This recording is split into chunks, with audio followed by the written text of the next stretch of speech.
Beyond the Mic with Sean Dillon. We're joined on the star line by a man on a mission. You've seen him on Conan, Comedy Knockout, and on tour.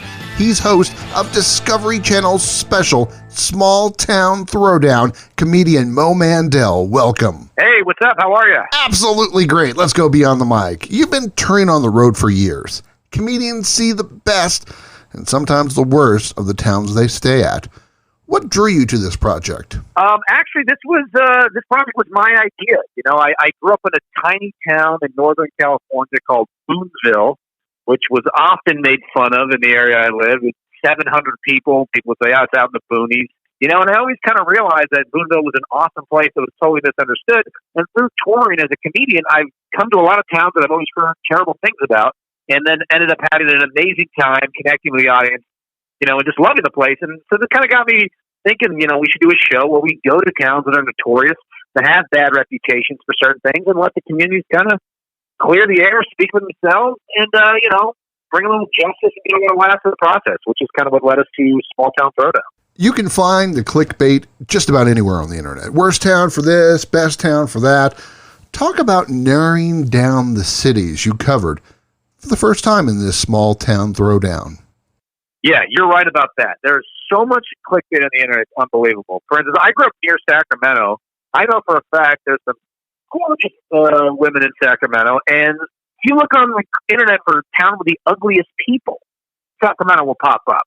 It's unbelievable. So what we did is we tried to find towns that have sort of bad reputations, but sort of humorously bad reputations. Reputations that just seem markedly, like calling a place like Lubbock the most boring city in America, is just, in my mind, they're completely absurd, you know? So places that we really feel like the articles got it wrong, and there's a really good story to tell there. And I think in terms of Appleton, known as the drunkest city in America, Lubbock, known as the most boring town in America, I mean, I think we really found places that are misunderstood, at least in regard to those headlines, that actually have a lot of really awesome things going on there that just hadn't been getting enough attention. Now, have you ever been in Appleton or Lubbock before? I've never been to Lubbock, but I had been to Appleton once years ago, back when I was a bit of a heavy drinker, and it definitely seemed to have a lot of drinking going on. But that might have been just what I had going on in my life at the time. I'm certainly not doing that these days. I'm engaged. It's a different kind of universe, and I was able to see a very different side of Appleton. You tried throwing down with the 14-time national champion Texas Tech meat judging team. Now, how did that end up, and what was your takeaway from the experience?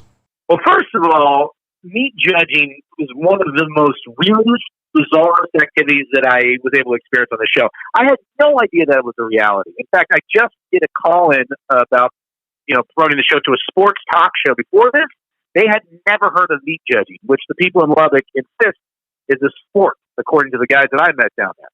So that's kind of bizarre. I found the whole thing surreal. I mean, it was literally competitive judging of meat, something I'd never heard of before, and I never really understood why everyone doing it was wearing a hard hat, which no one was able to quite explain to me, although it makes for visually interesting television. I found it really hard to do. I eat a lot of meat, but apparently I know absolutely nothing about it. So kudos to them for being the national champion. Now, where were some of the places that you traveled to as you started to tape Small Town Throwdown? We went to a place during the development of the show, trying to kind of test the concept. We went to this little town called Coalinga, California, which is kind of in the Central Valley in between LA and San Francisco. And it's known as the smelliest town in America because it's got this enormous cow feedlot right along the freeway exit. So people call it Coalinga because they're very clever.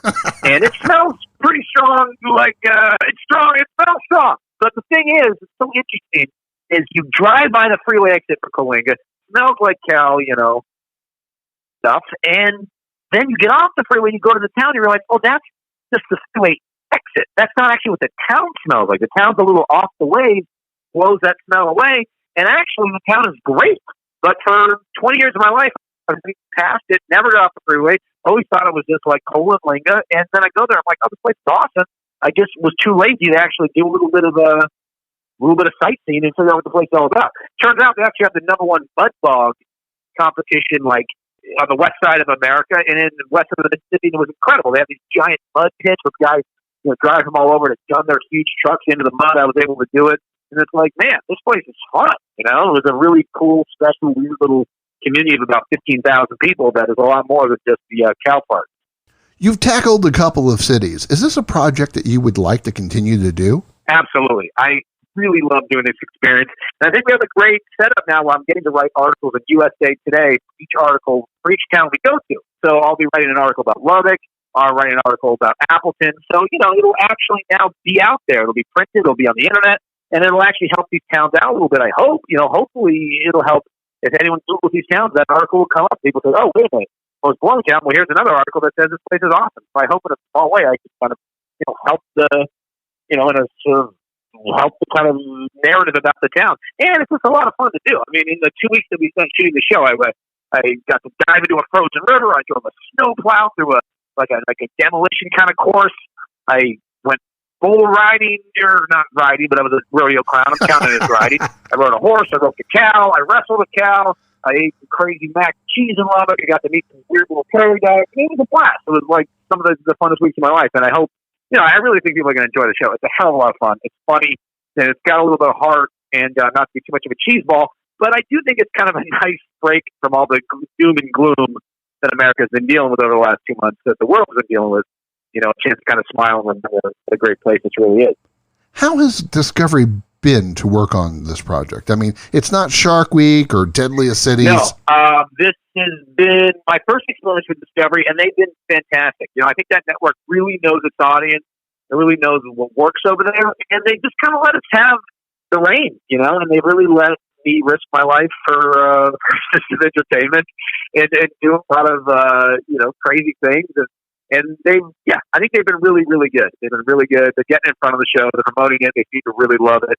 So that's all you can really hope for from a network, You bust your ass trying to make some good television, and then you just hope they like it enough to kind of promote it, to set up phone calls like this so that you actually get a chance to make sure it's seen so you can, go out and shoot some more and not be stuck in the apartment with your fiance quarantine, losing your mind.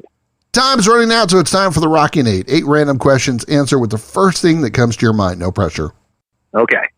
Favorite toy you had growing up? He-Man. Do you have a quarantine workout, and what is it? Yes. It's called Bully Juice on YouTube.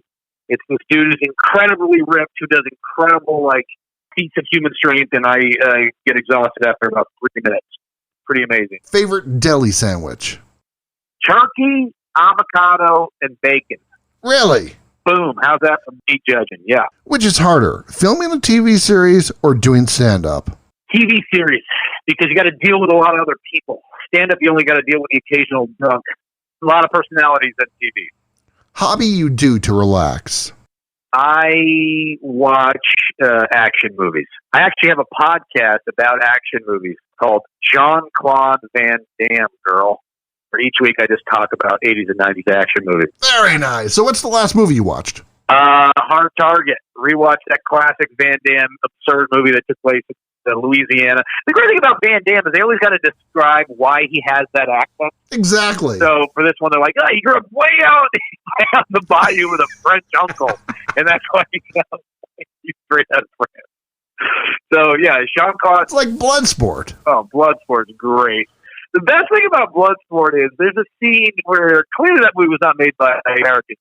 Because there's a scene where Van Damme as a kid is wearing a New York Giants shirt and a San Francisco Giants hat. Because clearly the producers figured that was the same Giant. As if anybody just sort of claims both of those teams. You're like, what? What the hell is he wearing that for? They get the shirts from the village that gets them from all the losing Super Bowl and World Series teams. Right. It was like the gods must be crazy. That's what it was. Place you haven't visited yet, but want to. I would like to go to, oh man, that's a tough one. So, New Orleans. Never been to New Orleans. Amazing. You haven't visited New Orleans? I know. New Orleans and Boston. Out of all the places I've been, I've never been to those cities.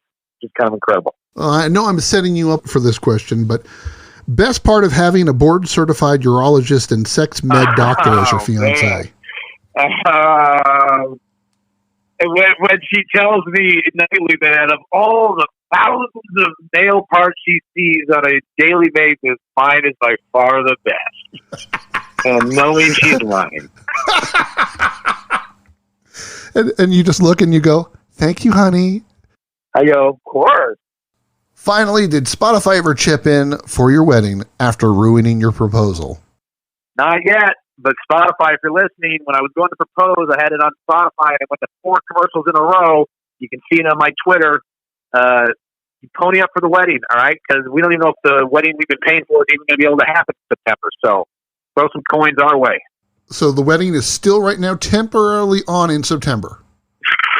It's a nightmare. We're planning a wedding that we don't even know if anyone will be able to go to. Everybody's asking us to get deposits, and we're like, you book a florist, they want like, $1,000 up front or whatever, which I didn't even know that's how much it costs. So my fiance's educating me a lot here. And then we're thinking, well, what if there's like an outbreak and people can't even come anymore? So yeah, it's a lot of fun. I would definitely I would recommend planning a wedding during a global pandemic. It's a lot of fun. It's probably one of the top 10 things that people need to do. Absolutely. He's a comedian, producer, and host of Small Town Throwdown. Mo Mandel, thank you so much for taking some time to talk with us today. Hey, thank you very much, man. I hope everybody enjoys it. And that, my friends, is Beyond the Mic.